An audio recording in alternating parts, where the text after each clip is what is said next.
자, 교재 다 받으셨죠? 오늘 여러분들이 섭리로 보존하신 성경이란 무엇인가 이런 주제를 가지고 이제 공부를 하도록 하겠습니다. 우선 여러분들이 이제 시편 12편을 한번 펼쳐보십시오. 시편 12편 6절과 7절을 한번 읽어보겠습니다. 주의 말씀들은 순수한 말씀들이라 흑도가니에서 단련되어 7번 정화된 은 같도다. 오 주여, 주께서 이 말씀들을 간수하시리니 주께서 이 세대로부터 영원토록 그것들을 보존하시리이다. 이 말씀을 통해서 하나님께서는 성경을 섭리로 보존해 주신다는 것을 알 수가 있습니다. 근데 이 세상에는 많은 성경들이 나와 있기 때문에 과연 어떤 성경이 하나님께서 섭리로 보존해 준 성경이냐, 그것을 분별하는 것이 참으로 중요하겠죠. 그래서 그리스도인들에게 우선되어야 할 것이 뭐냐, 우선되어야 할 것.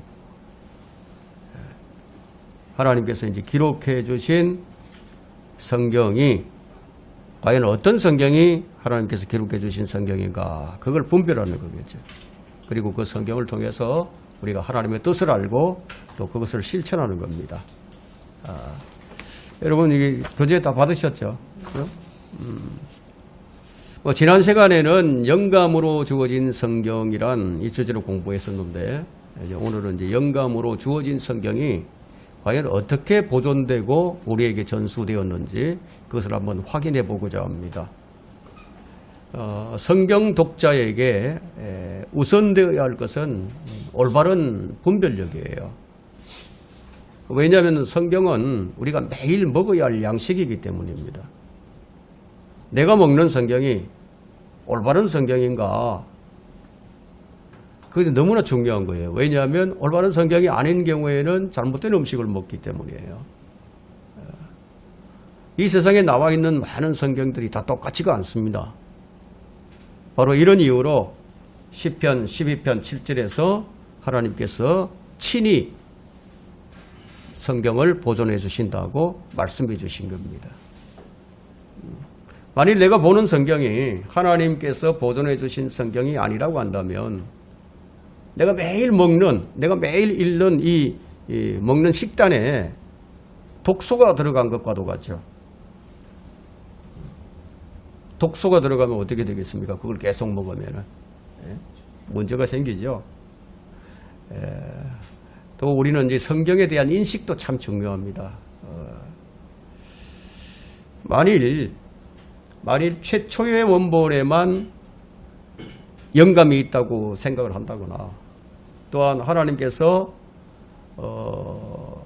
섭리로 보존하신 성경을 가졌다고 하더라도 그 성경에 대한 절대적인 권위를 인정하지 않는다면 사실 그 사람에게는 성경을 가지고 있으나 성경이 없는 것이나 마찬가지입니다. 만일 하나님께서 영감으로 기록하신 성경을, 그 성경을 그대로 보존해 주시지 않는다면 굳이 영감으로 기록할 필요가 어디 있겠습니까? 자, 이것은 상식이죠. 왜 하나님의 섭리로 성경이 보존되어야 하느냐? 그것은 사람들은 오류투성이기 때문입니다. 사람들은 완전하지가 않아요. 반드시 하나님께서 개입을 하셔야만 처음에 말씀하신 그대로 우리에게 이제 전수되기 때문입니다. 하지만 최초의 성경에만 영감이 있다고 믿는 사람들이 참으로 많아요. 최초에 주신 성경에만 영감이 있고 필사본이나 번역본에는 영감이 없다고 믿는 자들이 많다는 겁니다. 그러나 성경이라는 말은 항상 필사본을 지칭해서 사용되어 왔습니다. 최초의 원본만을 지칭하진 않아요. 예수님께서 성경을 읽으셨는데 그 성경은 원본이 아니었어요. 필사본이었습니다. 바나바도 필사본으로 성경을 공부했어요. 베레아에 있는 성도들도 필사본으로 성경을 공부했어요. 에티오피아 내시도 필사본 성경을 읽었죠. 자, 이 성경들은 최초의 원본들이 아닌 필사본들이에요. 지금 우리가 보는 성경 역시 필사본에서 나온 번역본입니다. 한글 킹제임스 성경이 1994년에 우리말로 번역이 되었지만 이 번역본에도 하나님의 영감이 하나님의 섭리로 보존된 성경이라는 겁니다. 오늘날 많은 번역본들과 필사본들이 사용되고 있지만 그러나 그것들이 모두 다 살아있는 말씀은 아닙니다. 살아있는 말씀이 되려면 처음 원본과 같은 내용이 그대로 전수되어야 하는 겁니다. 번역본이나 필사본도 마찬가지죠. 그것이 바로 하나님께서 섭리로 보존하신 성경입니다. 그러나 성경에 대한 공격이 지금까지 계속되어 왔는데 사탄에 의해서 성경은 계속 공격을 받고 있습니다. 자, 우리가 먼저 첫 번째로 살펴볼 것은 사탄의 성경 변개입니다. 사탄의 성경 변개.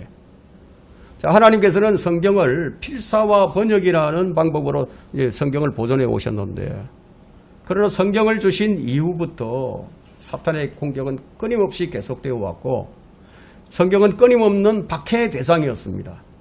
지금 2000년 동안 성경에 대한 인간의 정오심은 끊이지 않고 있습니다. 성경을 소유했다는 이유로 사형에 처하기도 했죠. 지금도 그런 나라가 있죠. 북한에서는 성경을 가지고 있으면 사형을 당하는 거죠. 그럼에도 성경이 확산되어 나가자 마침내 사탄은 전략을 바꾸어서 성경을 변개하기 시작합니다. 이때가 바로 1900년 초반이에요. 학자들의 성경 오역과 삭제, 첨가는 이제 성경의 권위를 떨어뜨리는 수단이 되고 말았습니다. 그럼 성경 변개의 목적은 무엇이냐? 왜 성경을 변개시키느냐? 그 목적이 뭐냐? 그것은 하나님의 계획과 하나님의 목적을 올바로 알지 못하게 하는 데 있습니다. 하나님께서 보존해 주신 성경을 우리가 올바로 알 수 없게 된다면 잘못된 실행을 할 수밖에 없죠. 수세기에 걸쳐서 성경을 의도적으로 변개시킨 마귀의 종들은 우선 역사적으로 거슬러 올라가 본다면 필로, 판테누스, 클레멘트, 오리겐, 유세비우스, 제롬, 웨스트코트, 홀트 이런 사람들이 있습니다. 성경 변개의 뿌리는 언제부터 시작이 되었느냐면 창세기 3장에서부터 시작이 되었습니다. 이때 사탄의 방법은 뭐냐? 하나님의 말씀에 의문을 가지게 만드는 것이었죠. 창세기 3장 1절에 보니까 주 하나님께서 들의 어떤 짐승들보다 뱀은 더욱 주 하나님께서 지으신 한번 찾아보겠습니다. 창세기 3장 1절. 창세기 3장 1절.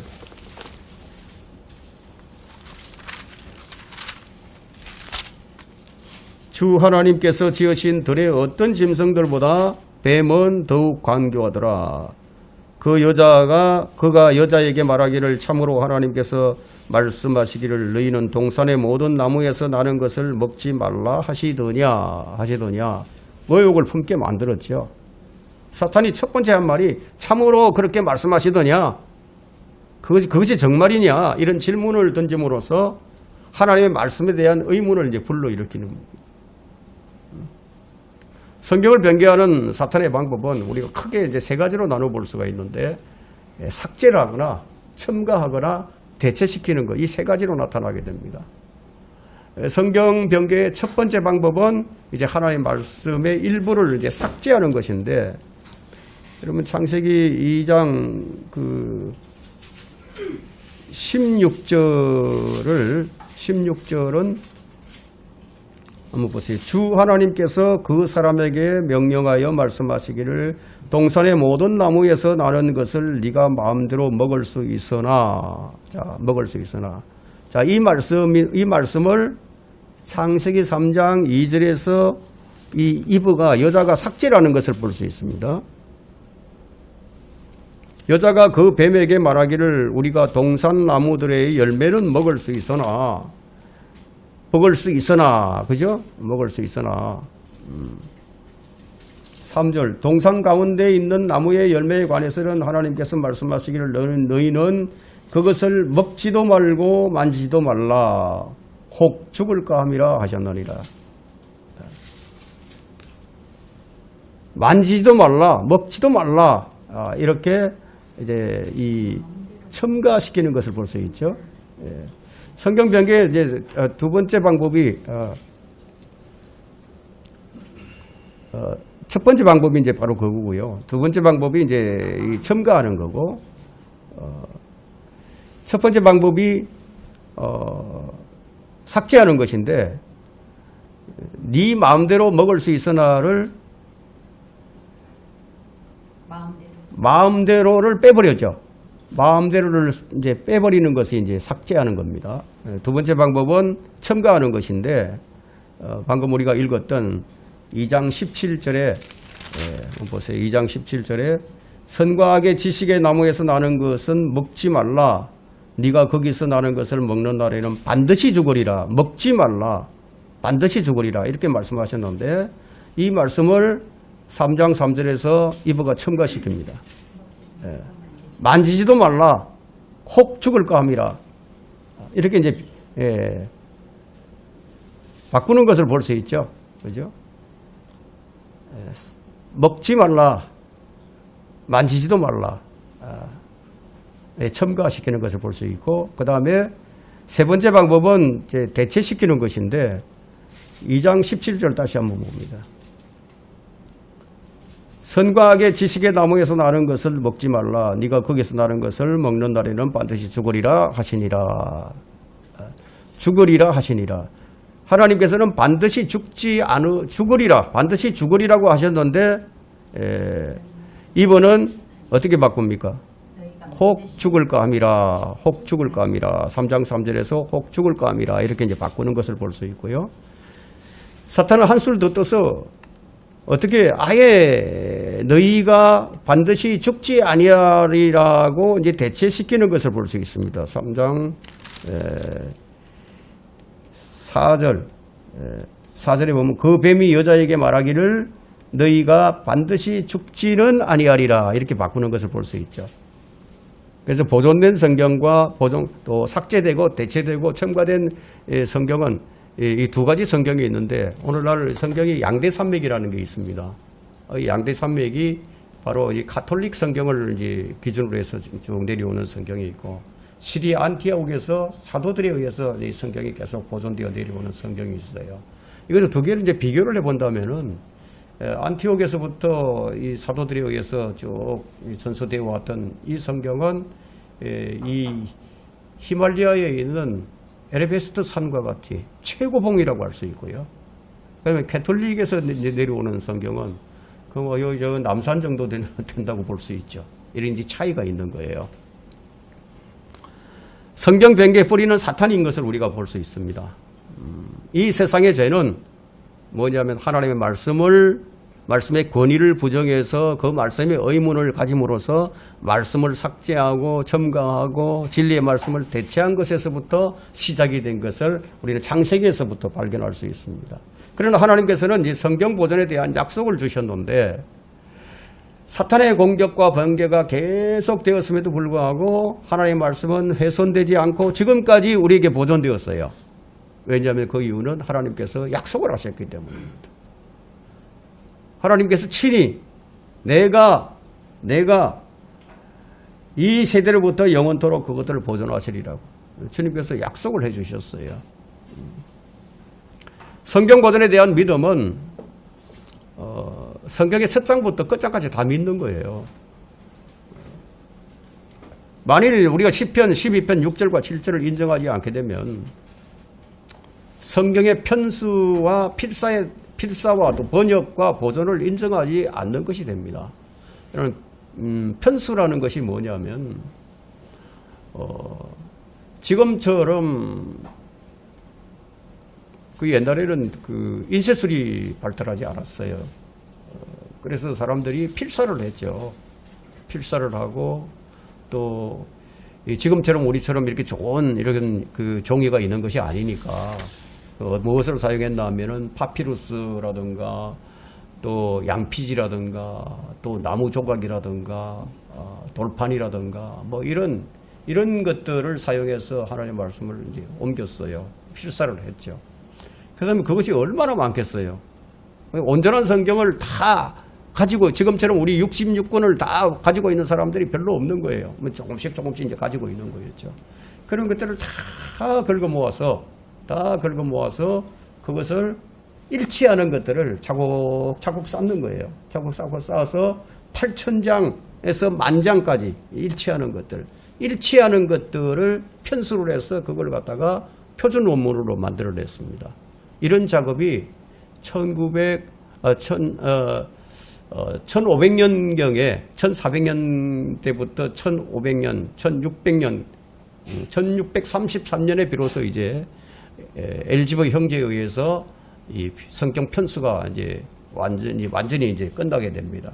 그것이 바로 우리가 보고 있는 이 성경의 전신이 되는 베자 5판 엘지버 형제가 기록한 이 편수한 헬라어 표준 원문 그 TR이라고 부르는데 텍스투스 리셉투스라고 하죠.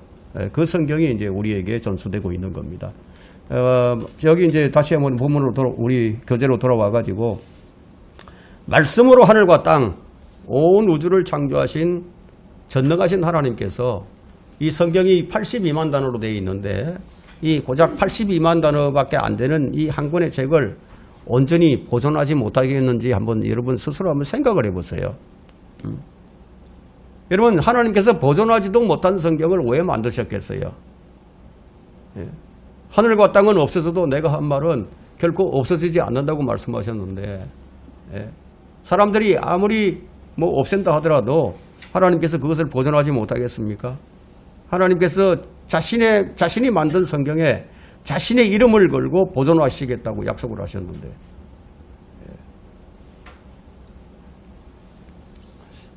우리가 이 성경에 대해서 영감과 보존 이 두 가지에 대한 믿음을 확고하게 가진 사람은요, 그 사람은 성경적 믿음 안에 서 있는 사람입니다. 성경이 영감으로 기록되고 하나님의 특별하신 섭리로 보존된 사실을 믿는 것은 첫째, 성경이 무효하다, 오류가 없다 이렇게 믿는 믿음이고요. 둘째, 그 성경이 여러 시대에 걸쳐서 하나님의 섭리로 보존되었다는 믿음이고요. 셋째, 현재 지금 사용하고 있는 각자 자기 나라의 언어로 된 성경이 처음의 원본과 같은 권위를 가진 하나님의 말씀이라는 믿음이에요. 이 세 가지예요. 이건 평범한 믿음이라고 할 수 있는데 이 평범한 믿음 위에 신약교회가 세워진 겁니다. 하나님께서는 성경 66권 이외에 다른 성경을 더 이상 기록하지 않으셨어요. 그분은 영감받은 성경을 1.1핵이나 또 1.1핵의 삭제나 첨가 없이 그대로 지금 보존하신다고 말씀을 기록하고 있는데 여러분 우리가 12편 6절과 7절을 읽었던 것처럼 마태복음 5장 18절도 한번 보세요.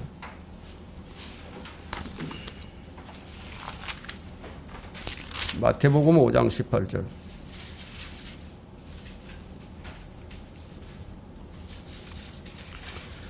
진실로 내가 너희에게 말하노니 하늘과 땅이 없어지기 전에는 율법의 1.1핵도 모든 것이 이루어질 때까지 결코 없어지지 아니하리라. 없어지지 않는다고 이제 말씀을 하고 있습니다. 그리고 요한계시록 22장 18절과 19절 한번 보세요.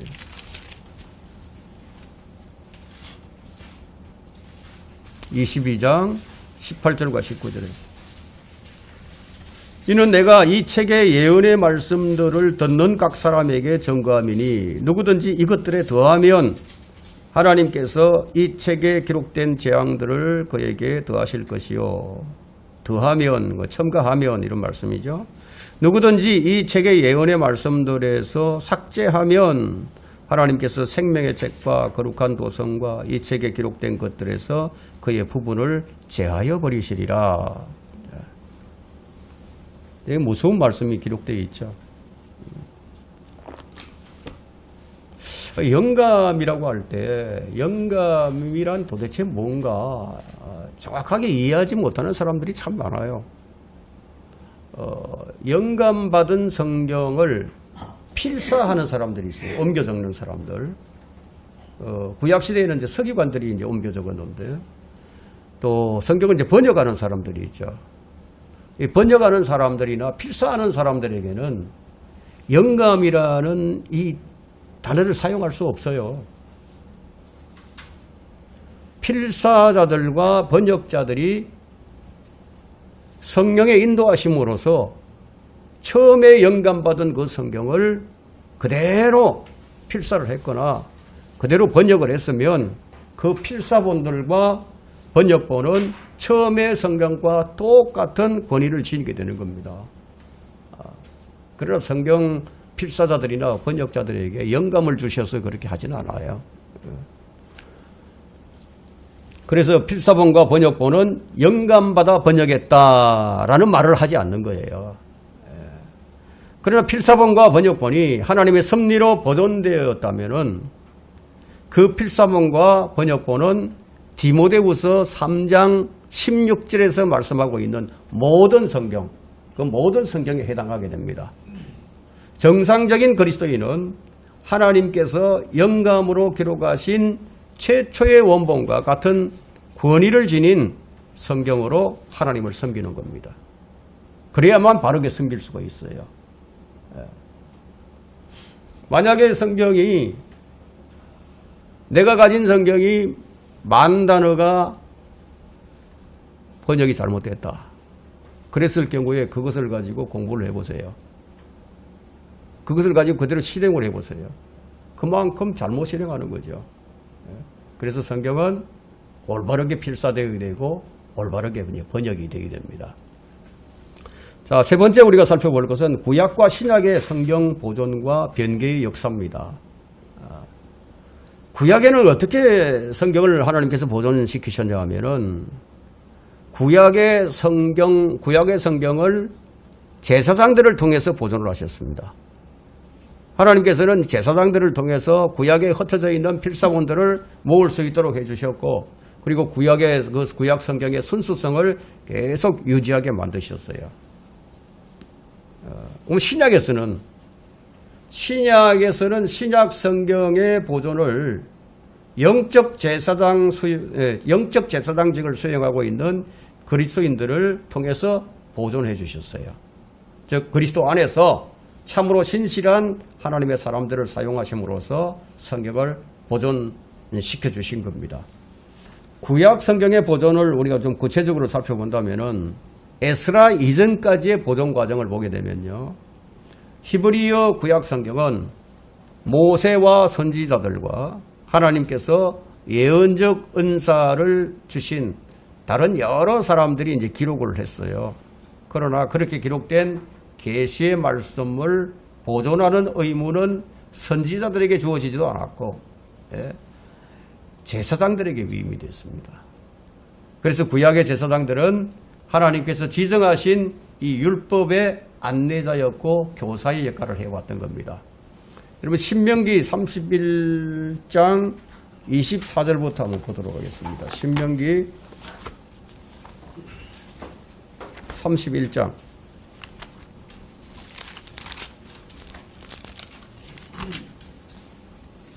24절부터 26절.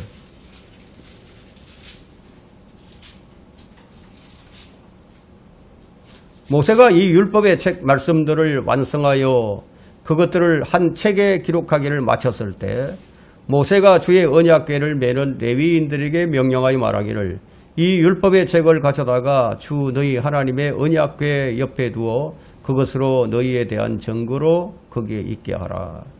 이 말씀에 따라서 이 율법의 책이 성소의 가장 안쪽, 가장 거룩한 장소, 그리고 가장 거룩한 언약궤 옆에 놓임으로써 제사장들이 그 책임하에 그 책을 이제 보존하게 해주셨어요. 그 아사 왕이나 여호사밧 왕이나 히스기야 왕이나 요시야 등과 같은 유다의 선한 통치자들 그 기간에는 영적 부흥기였으니까 이 뭐 성경 보존과 필사 작업이 아주 잘 진행이 되었지만 그러나 영적 암흑기도 있었죠. 나쁜 왕들이 우상을 섬기는 왕들이 있었을 때는 그때는 암흑기였단 말이에요. 예.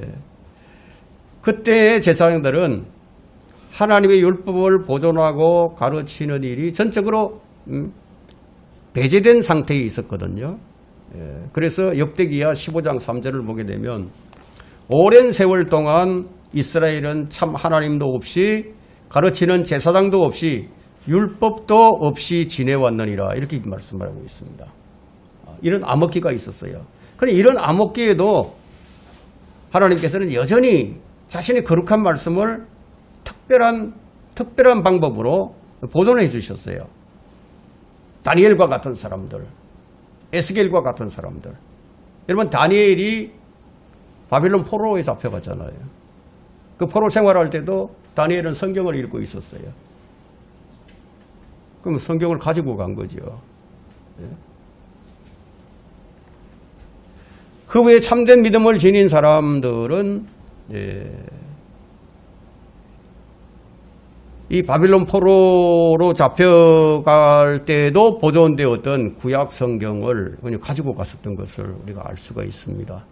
그러면 에스라 이후 AD 70년까지의 보존 과정을 우리가 살펴본다면은 다니엘과 에스겔 이후에 유대인들이 바빌론 포로에서 돌아왔을 때 성령의 능력과 인도하심으로 말미암아 제사장들 사이에서 큰 이제 부흥이 있었습니다. 그때 이제 스가랴 4장 6절을 보게 되면 여러분 스가랴 4장 6절로 한번 가보겠습니다.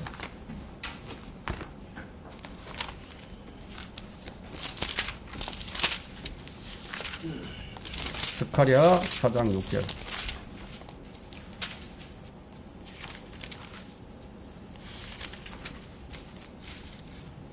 그러자 그가 내게 대답하여 일러 말하기를 이것이 스룹바벨에게 하신 주의 말씀이라.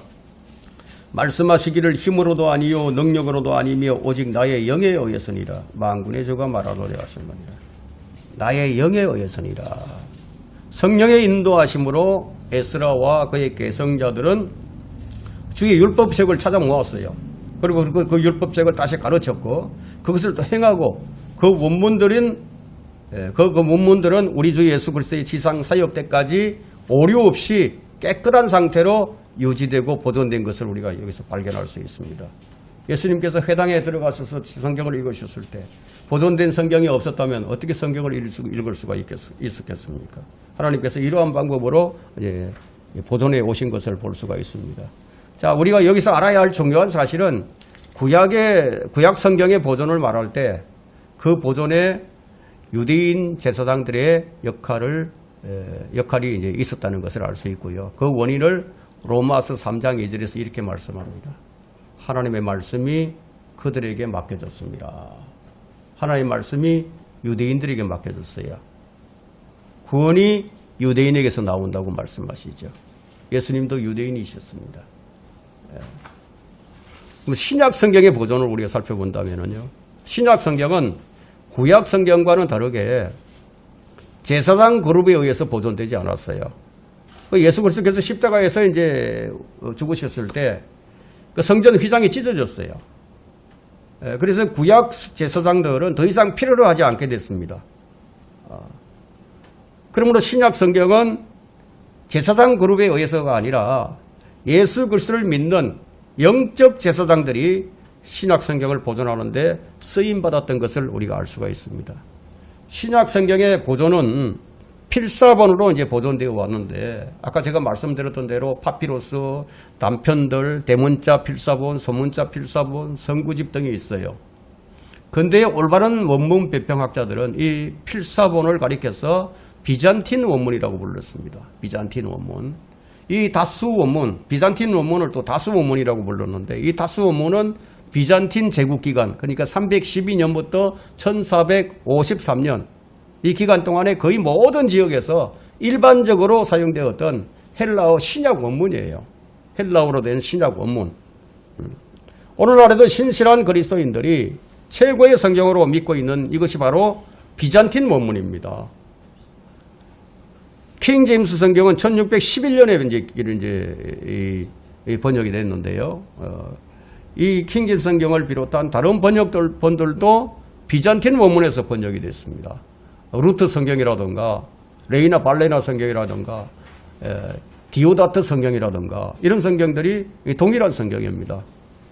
구약의 경우는 마소라 원문으로 기록이 되었고, 그리고 신약의 경우는 헬라어 표준 원문, 이게 이제 다수 원문이라고 불리기도 하고, 또 비잔틴 원문이라고 불리기도 하고, 시리아 원문이라고 불리기도 하고, 안티옥 원문이라고 불리기도 하는데, 제가 아까 안티옥에서부터 유래가 되었다. 가장 최고봉, 성경의 최고봉은 뭐냐? 안티옥에서 보존된 이 성경인데, AD 150년경에 구시리아 역본이 나오고, 구시리아 역본이 바로 이제 안티옥 원문이죠. 구라틴어 원문이 나왔어요. 이를 하나로 결합한 성경이 바로 영어 킹제임스 성경입니다. 한글로는 이제 하나님의 섭리를 따라서 영어 킹제임스 성경을 전수한 한글 킹제임스 성경으로 이제 하나님의 말씀이 이제 보존된 겁니다. 여러분, 하나님께서는 몇 가지 성경을 쓰셨을까요? 하나님께서 몇 가지 성경을 쓰셨을까요? 한 가지일까요? 아니면 여러 가지일까요? 한 가지예요, 한 가지. 한 가지 성경을 쓰셨는데 그 최초의 원본은 영감을 받았어요. 그리고 시대마다 언어는 다르지만 하나님께서 그 섭리로 또 필사와 번역으로 성경을 보존해 오셨고요. 그 필사본과 번역본은 최초의 원본과 동일한 권위를 지니고 있습니다. 그러나 어느 시대든지 하나님의 말씀을 변개시키는 무리들이 있어 왔죠. 그래서 하나님께서는 성경에 파수꾼을 세우신 겁니다. 성경을 지키시기 위해서 파수꾼을 세우셨는데, 하나님께서는 이제 그 하나님의 말씀에 더하거나 빼거나 첨가하면 뭐 책망하실 뿐만 아니라 저주를 받을 것이라고 하셨음에도 불구하고 뭐 어느 시대든지 간에 하나님의 말씀을 변질시키는 그런 무리가 있어 왔습니다. 하나님께서는 성경 처음 부분과 중간 부분과 그리고 마지막 부분에서 위대한 파수꾼을 세워두셨는데, 이 파수꾼은 이제 성경 구절로서 자리 잡고 있는데 그 구절들이 진리를 견지해주고 또 어떤 부분을 변질시키려는 그런 시도로부터 이 성경을 이제 지켜주고 있죠. 우리가 이제 세 군데를 찾아본다면은 성경의 처음 부분과 중간 부분과 또 마지막 부분, 이렇게 세 군데로 이제 하나님께서 파수꾼을 세우신 것을 볼 수 있습니다. 첫 번째는 신명기 4장 2절이에요. 신명기 4장 2절로 한번 가봅니다.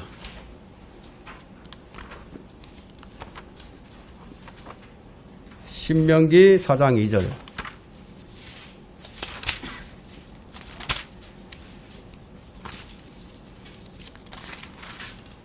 너희는 내가 너희에게 명령한 그 말씀에 더하지도 말고 거기에서 빼지도 말고 내가 너희에게 명령하는 주 너희 하나님의 계명들을 지킬지니라, 이렇게 말씀하고 있고, 그 다음에 잠언 30장 6절.